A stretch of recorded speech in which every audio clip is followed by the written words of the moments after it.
নামতিয়ালি পঞ্চায়তত ৰাইজৰ দলৰ নিৰ্বাচনী সভা অনুষ্ঠিত।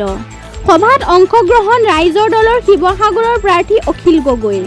যি মানে মই আমাৰ শিৱসাগৰত নতুনকৈ অন্তৰ্ভুক্ত হোৱা নামতিয়ালি পঞ্চায়তত ঘূৰি আছিলোঁ আৰু নামতিয়ালি পঞ্চায়ত আৰু দোলাকাষৰীয়া পঞ্চায়তত যেতিয়া ঘূৰিছিলোঁ তেতিয়া দেখিছোঁ যে এই দুইটা পঞ্চায়তত আমাৰ প্ৰতি সমৰ্থন ইমান বেছি যে এই দুটা পঞ্চায়ত দেখি এনেকুৱা লাগিছে যে 80% ভোট আমি ৰাইজৰ দলে লাভ কৰিম। ৰাইজৰ যি মৰম, সকলো শ্ৰেণীৰ ৰাইজৰ, দুখীয়া ধনী মধ্যবিত্ত সকলো শ্ৰেণী, হিন্দু মুছলমান খ্ৰীষ্টিয়ান সকলো মানুহ, আদিবাসী মানুহ আছে, তেওঁলোকে আমাক সহযোগিতা কৰিছে।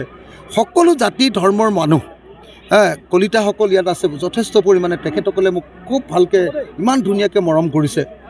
আহোম ৰাইজ আছে, সেইখিনি মানুহেও যথেষ্ট পৰিমাণে আগ্ৰহেৰে কামখিনি কৰিছে। গতিকে সকলো ধৰ্ম বৰ্ণৰ মানুহে যিধৰণে স্বতঃস্ফূৰ্তভাৱে দোলাকাষৰীয়া পঞ্চায়ত, নামতিয়ালি পঞ্চায়ত, এনেকৈ প্ৰত্যেকটো পঞ্চায়তে ওলাই আহিছে, এইটোৱে প্ৰমাণ কৰিছে যে 2026 চনৰ বিধানসভা নিৰ্বাচনটো ৰাইজৰ দলৰ কাৰণে শিৱসাগৰ সমষ্টিটোত একপক্ষীয় হ'ব। ৰাইজৰ দলে অতি কমেও 50,000 ভোটত লিড ল'ব পাৰিব। গতিকে এইবাৰ মানে আৰু প্ৰব্লেমো হৈছে, ইয়াত যি দুজন মানুহ মোৰ বিৰুদ্ধে উঠিছে, আমাৰ প্ৰদীপ দাৰ প্ৰব্লেমটো হ'ল যে প্ৰদীপ দাই নিজে নিজৰ সমষ্টিটো ৰখাব নোৱাৰিলে। গতিকে মানুহে কোনোপধ্যে প্ৰদীপ দাক আৰু ভোট দিব নোখোজে। দ্বিতীয় কথাটো হ'ল যে বিজেপিয়ে যিজন মানুহক ইয়াত উঠাইছে সেই মানুহজন ইমান বেছি হত্যাকাণ্ডৰ লগত, আমাৰ এই অঞ্চলৰ মানুহৰ হত্যাকাণ্ড, এই অঞ্চলৰ মানুহক হত্যা কৰিছে, শিৱসাগৰৰ মানুহক ইমান বেছি মানুহক হত্যা কৰিছে যে তেওঁক আৰু কোনেও ভোট দিব নোৱাৰে। আনকি বিজেপি মানুহবিলাকেও কৈছে যে আমাৰ কেণ্ডিডেটজন বেয়া হ'ল, আমাৰ কেণ্ডিডেটজন একেবাৰে বেয়া হ'ল, পৃথিৱীৰ ভিতৰতে আটাইতকৈ বেয়া কেণ্ডিডেট, আৰু পঢ়া শুনাও নাই, একেবাৰে নাই, নাজানেও, কথাও ক'ব নাজানে। গতিকে এই মানুহজনক আমি কেনেকৈ ভোট দিম? গতিকে বিজেপিৰ মানুহবিলাকেও আমাৰ লগত সহযোগিতা কৰিছে, AGPৰ মানুহবিলাকেও আমাৰ লগত সহযোগিতা কৰিছে, কংগ্ৰেছ আৰু ৰাইজৰ দলটো আমি একলগ হৈ আছোঁৱে।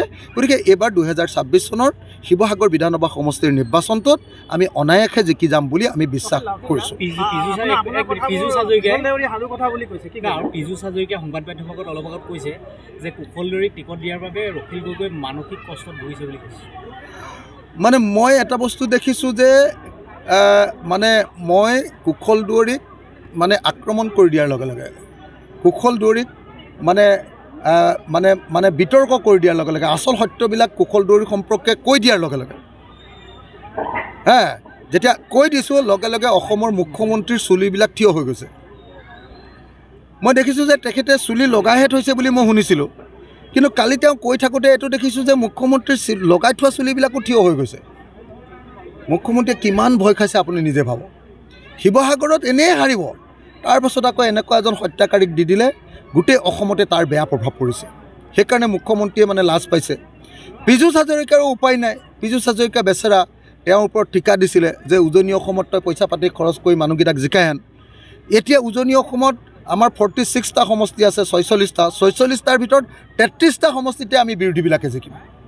উজনি অসমত বিজেপি জিকা সমষ্টি নাইকিয়াই হৈ গ'ল। সেইকাৰণে এনেকুৱা পৰিস্থিতিত বিজেপিয়ে এনেকুৱা ভয় খাইছে যে পীযু হাজৰিকাও জঁপিয়াই পৰিছে, মোৰ ওপৰত আক্ৰমণ কৰিছে, আকৌ হিমন্ত বিশ্ব শৰ্মাই জঁপিয়াই পৰি মোৰ ওপৰত আক্ৰমণ কৰিছে। কিন্তু যিয়েই নকৰক, লাগিলে মই এটা খটাং হৈ আছোঁ আপোনালোকৰ ওচৰত যে এইবাৰ উজনি অসমখনত বিজেপি চাফা হৈ যাব। উজনি অসমৰ পৰা আমি বিজেপিক নাইকিয়া কৰি দিম আৰু এইবাৰ আমি উজনি অসমৰ পৰা গৌৰৱ গগৈক আমি মুখ্যমন্ত্ৰী পদত অধিষ্ঠিত কৰিম। Thank U.